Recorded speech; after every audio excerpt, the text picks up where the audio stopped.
Evo front bar that he sculpted and changed to fit the front of his Motorcana Special.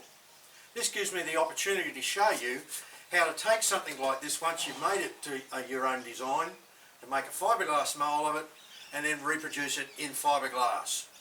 Terry bought this Evo bar at a swap meet for just $10. He's cut it down the middle to narrow it to fit the buggy that he wants to put it on, and added a shroud up the top to cover the radiator on Ninja.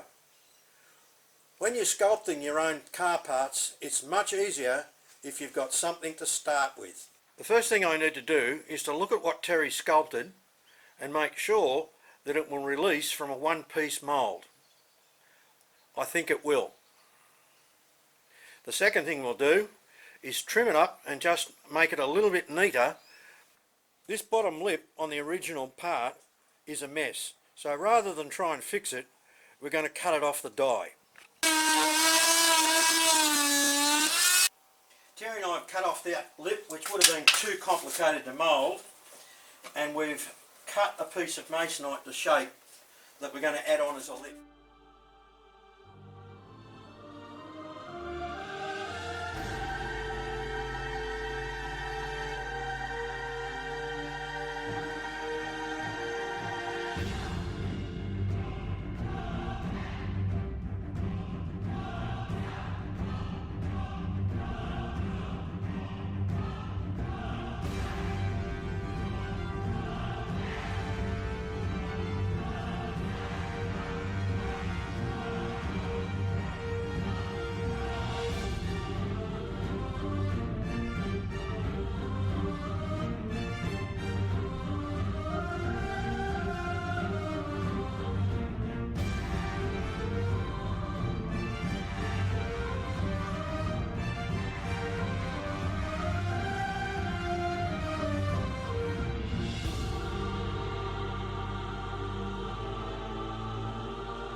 Well, we've had a change of plans. Terry's not going ahead with that nose cone now because he's in the process of selling that Motorcana Special. But I'm going to pick up this project where we left off with Terry's, and my son has this MG Midget that he's building.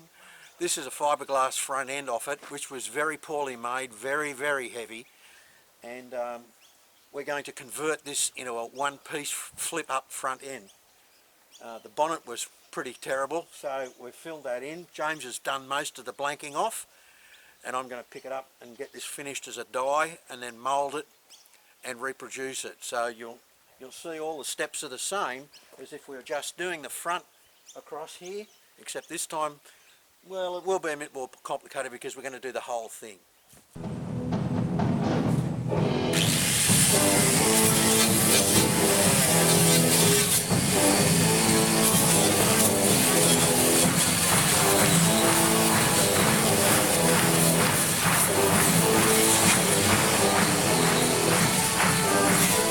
You can see this timber hasn't bonded properly with the original fiberglass, so I'm going to put some 40mm fiberglass tape over the top. That'll lock everything in place.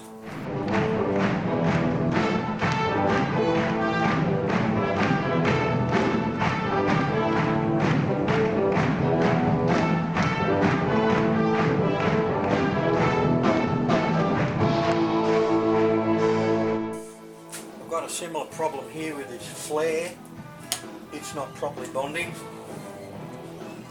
I'll give it the same cure.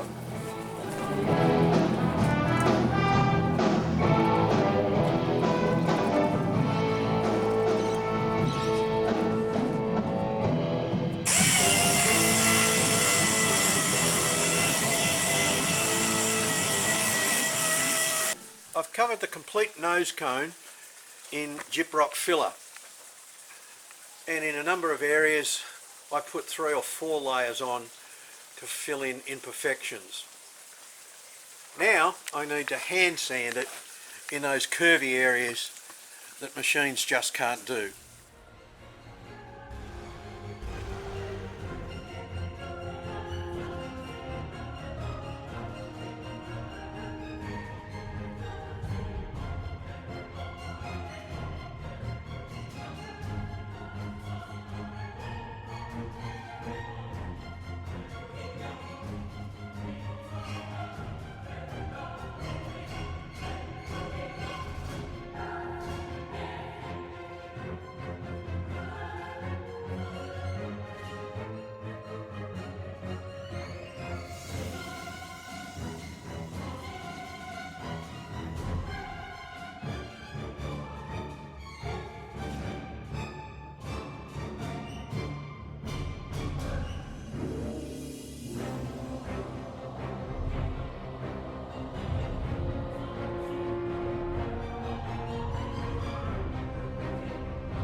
If I moulded this front end in one piece, I'd have trouble getting the fiberglass underneath here because it would tend to fall away, and I'd have to stand the nose cone up with the grill facing upwards so the cloth would stay on the whole thing. But the big advantage in making this a multiple piece mould is that I can position the car so that it's easy to lay the fiberglass on each piece. I'm going to roll this over on its edge so the cloth will lay flat on here.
Moulding this front end was a much bigger job than if I'd just been making a mould for a front bar, but you can see all the steps that you'd need to take if you're moulding a front bar. I'm really happy with the finished product, and I'm now going to spit these out, see if I can sell a few in Australia. Thanks for watching. Hope you've learned a few things.